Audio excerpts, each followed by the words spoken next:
बिहार में लालू प्रसाद यादव की party RJD मुसलमानों को दरकिनार नजरअंदाज कर रही है।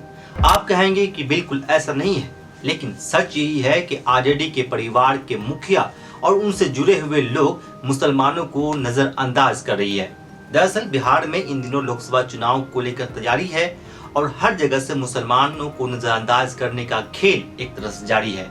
ताजा मामला शहाबुद्दीन परिवार से जुड़ा हुआ है। शहाबुद्दीन की पत्नी हिना साहब ने आजाद उम्मीदवार के तौर पर नामांकन दाखिल की है और वह इस तरह आजाद उम्मीदवार के तौर पर चुनावी सभा में जा रही हैं, लोगों से बातें कर रही हैं। दरअसल लालू प्रसाद यादव के करीबी रहने वाले शहाबुद्दीन की वफात जब हुई, यानी कि 2 साल पहले जब उनकी मौत दिल्ली एम्स में हुई थी, इसी रमजान के मुबारक मौके पर, तो लालू प्रसाद यादव का पूरा कुंबा दिल्ली में ही था, लेकिन किसी की मजाल नहीं थी कि एक मुसलमान के परिवार से जाकर मुलाकात कर ले।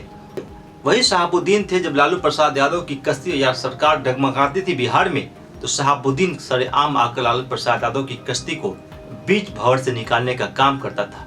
लेकिन इस वक्त आरजेडी परिवार शहाबुद्दीन के फैमिली को दरकिनार ही नहीं बल्कि नजरअंदाज कर दिया है।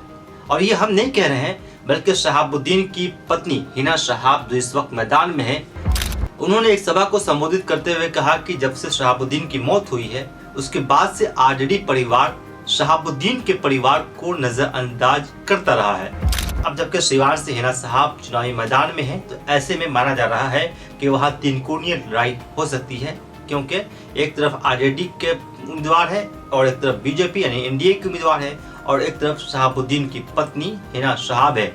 लेकिन ये बात तो साफ है कि आरजेडी परिवार, आरजेडी कुंबा शहाबुद्दीन के परिवार को नजरअंदाज ही नहीं कर रहा है, बल्कि उनकी सियासी हैसियत को भी खत्म करने की साजिश कर रहा है। अगर लालू प्रसाद यादव के परिवार को इतनी ही हमदर्दी अगर शहाबुद्दीन के परिवार से है, तो उन्हें सीट क्यों नहीं दिया?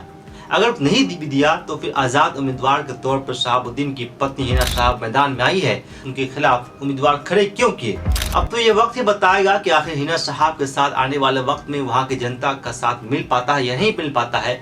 लेकिन ये बात तो सही है कि लालू प्रसाद यादव का पूरा कुंबा मुसलमानों का सिर्फ इस्तेमाल करता है और अपनी रोजी और अपनी रोटी बचाने के चक्कर में है, अपने सियासी समीकरण साधने की कोशिश में करता है। लेकिन हम जब दूसरी जगह देखें तो वो यादवों को प्रमोट करता हुआ दिखाई देते हैं। और ये हम नहीं कह रहे हैं, बल्कि आप किसी भी ईमानदार मुसलमान से बिहार की राजनीति पर जो नज़र रखते हैं, तो उनसे आप पूछिएगा और उनसे बातें कीजिएगा, तो फिर आपको समझ में आएगा कि फिर बिल्कुल लालू प्रसाद यादव हमेशा मुसलमानों का इस्तेमाल करता है। हम ये नहीं कह रहे हैं कि लालू प्रसाद यादव ने मुसलमानों के लिए कुछ नहीं किया, बिल्कुल किया। ये सच भी है कि जिसकी भी सरकार होगी उसको करना ही काम है, तभी तो बिहार की विकास होगा और फिर तरक्की होगी। लेकिन मुसलमानों को सियासी तौर पर जिस तरह नजरअंदाज किया जा रहा है इस वक्त में, आप देखेंगे, जरा गौर कीजिएगा कि जहां मुसलमान 22% है, 20% है, 30% है, जिस इलाके में वहां मुसलमान को उम्मीदवार नहीं बनाकर जिनकी प्रतिशत 10%, 5% है, उन्हें उम्मीदवार बनाया जा रहा है। आप अगर गौर करेंगे, बिहार के कई मुस्लिम इलाके हैं जहां आपको देखने को मिल जाएगा। इस वीडियो पर आपकी राय क्या है? आप अपनी राय कमेंट बॉक्स में जरूर दीजिएगा। शुक्रिया।